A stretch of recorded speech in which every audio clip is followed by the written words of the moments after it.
Another competitive close game with two teams obviously trying to establish an identity moving forward in our builds between the two teams. Our teams mirror each other in a lot of ways, defensive and offensive uh, philosophical approaches to the game. So wasn't surprised that it was a close game going into the fourth quarter. Disappointed with us in the fourth quarter.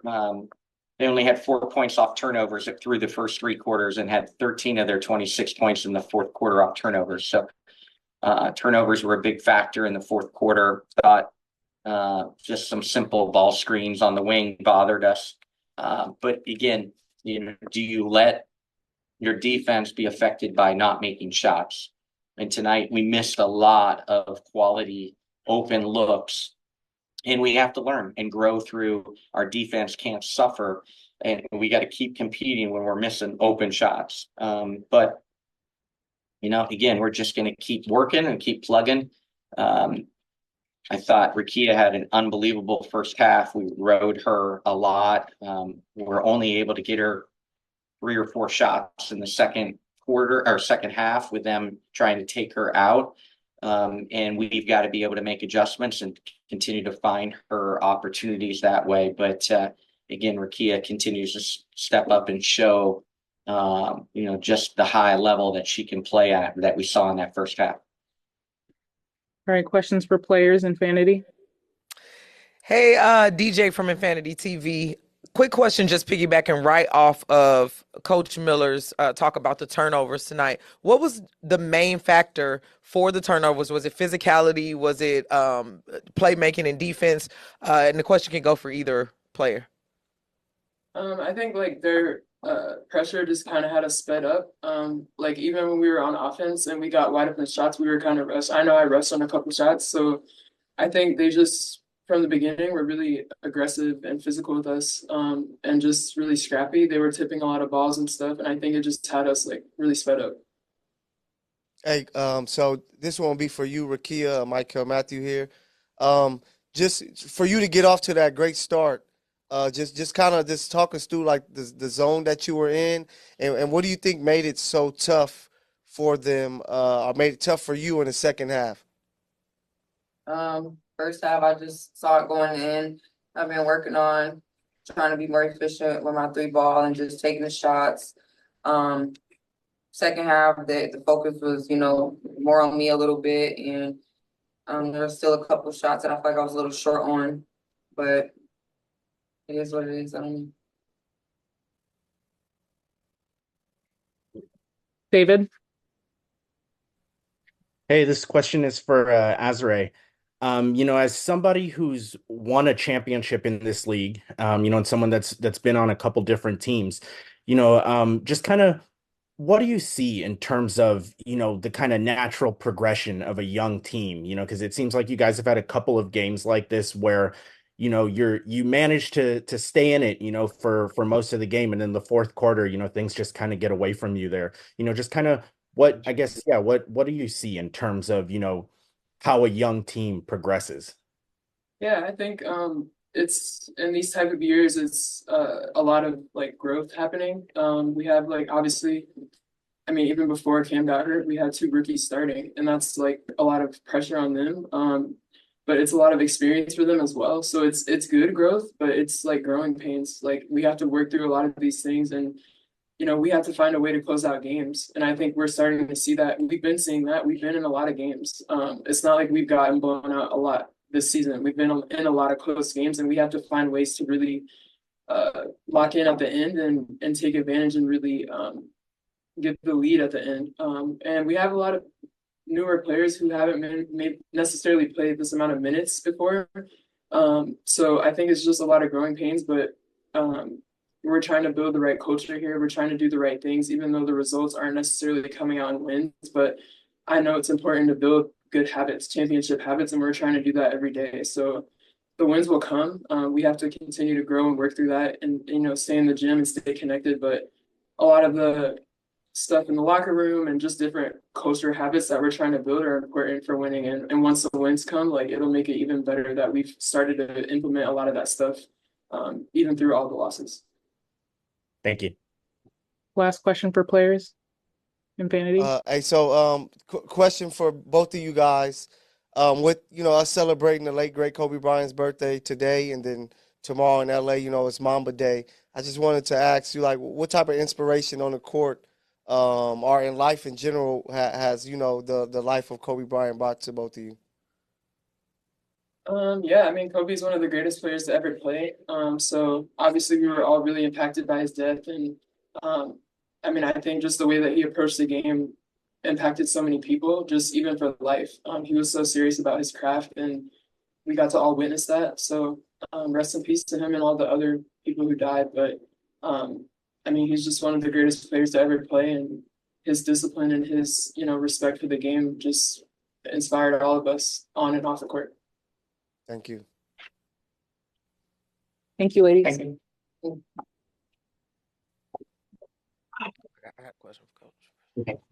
That's chair. Okay. All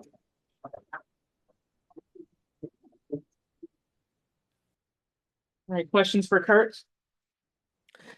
Hey, Coach, DJ from Infinity TV. My question to you tonight is, how do you manage, as Rickea Jackson was just here, you can see that she's visibly disappointed in the results here, but you're working to coach to the future. You're giving her a chance and an opportunity to get some experience. How do you personally handle the disappointments and encouraging her that the wins and the sun is coming out tomorrow, in a sense?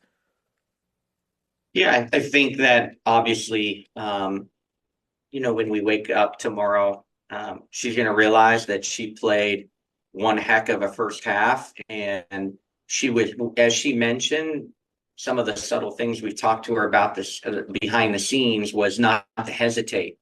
And at times, she's almost patient to a fault within her offensive game, and felt like she's had some opportunities to stay really aggressive early on her catches. And tonight she shot the ball with confidence as soon as she got it. And again, we were running a lot of actions, and the ball was going through Rickea in that first half, and just had a tremendous half.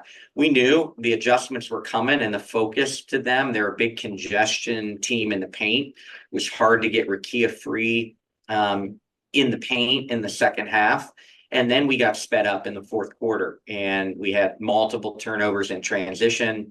We got a little frantic as the score started to leak away from us, and we weren't able to truly play through Rickea. So you see that disappointment because she was having such a great game. But, we just got to keep reminding her that don't let the offensive end affect the defensive end, and that even when she's not getting those shots because the defense is keen on her, she can go impact us at the defensive end. And that she's had a great growth since May at the defensive end. Still just got a long way to go. But, it's really made strides at the defensive end. So just going to be positive with her. And she's such a big key for us headed into the future in this build.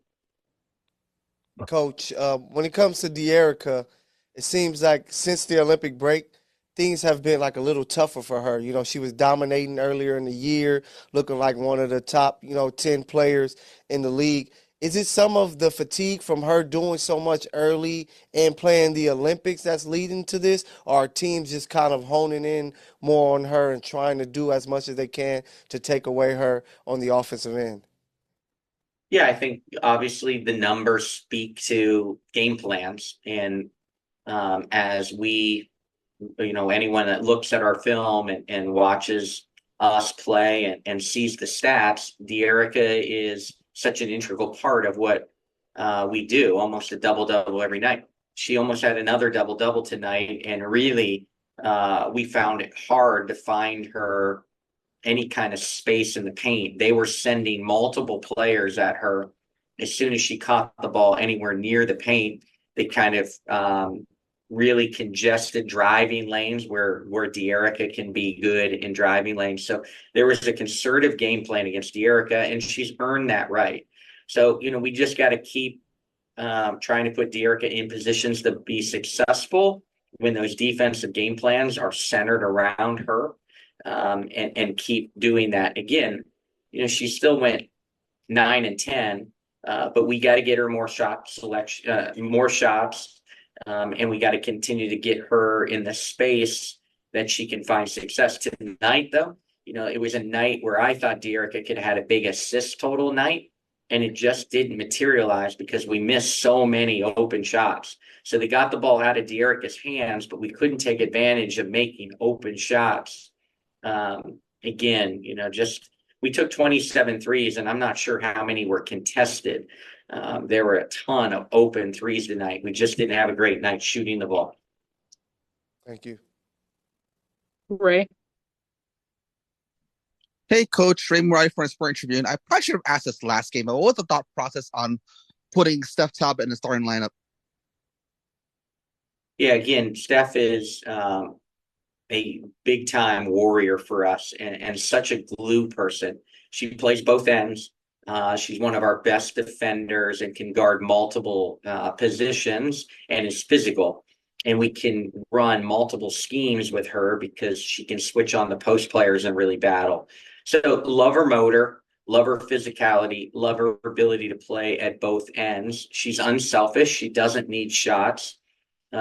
She's been one of our per minute played higher assist people. She does a good job within our offenses of getting balls to the right players. So, we wanted to take a look at being bigger and look at that. She's coming off the Olympics, where she's also Australia's glue player and hard player for Australia to take off the floor. So, again, she missed some shots tonight that she's capable of making, but again, she does so many of the intangible things that we like.